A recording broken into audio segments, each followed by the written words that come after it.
decided to go ahead with this anyway. What do we know about the reason for this? I mean, what's the problem they're trying to resolve?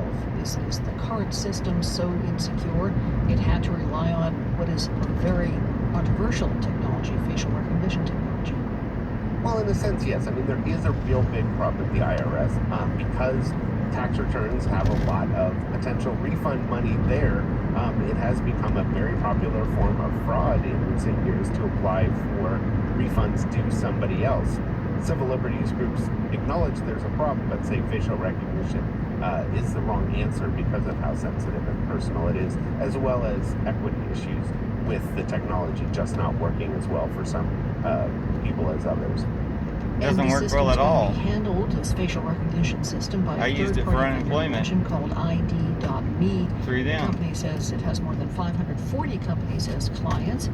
What are the concerns about? Everyone was forced to use them to get unemployment in like 20-something states. And we should say a massive. And they weren't raising a big stink about it then when it was for unemployment. American taxpayers, but also those who use primarily the website.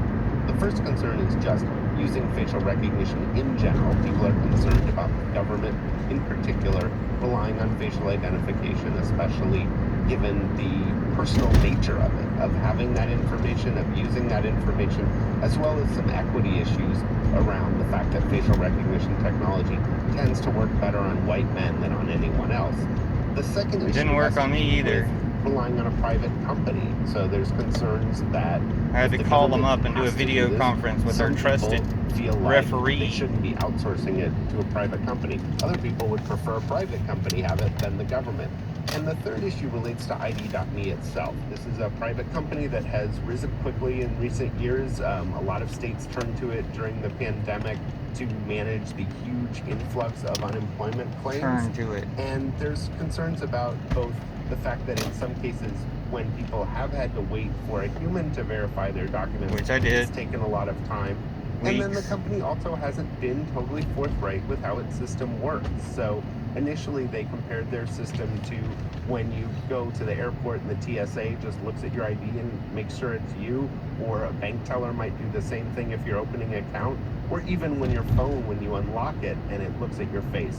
But they actually do another step, which they didn't previously disclose, where they compare that photo first against their database of everyone who's ever applied for verification and make sure that you haven't applied for multiple identities. Again, it's in the name of something noble, fighting fraud, but they previously said that they only did this one-to-one check to make sure it's so you, they've already and lied only once. disclosed the other after employees started raising concerns that the company wasn't being honest with the public. And this is a huge contract, an $86 million contract that was apparently signed sometime last year. How do we know how secure the facial recognition technology? And we looked up this company when we had to do it. And what they just came out of nowhere. Around it's got a whole bunch of government contracts.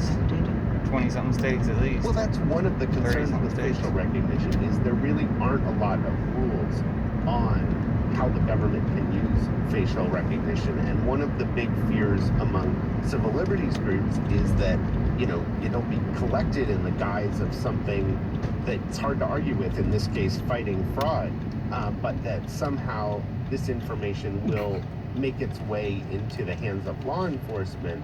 There's real concern here that isn't sufficiently addressed by any federal law. So is this a fait accompli? Will this be happening starting this summertime with the IRS if you want to access anything from tax records to child tax credit information? Well, it's certainly what they've said they're going to do. At the same time, in the wake of some of the concerns around ID.me, they did issue a statement last week saying they are exploring potential alternatives. So whether that means we'll get an additional means of verifying yourself or perhaps some other option, we don't know just yet. Nina Freed, Chief Technology Correspondent for Pretty sure people can buy their way out of it, something like that. Thank you.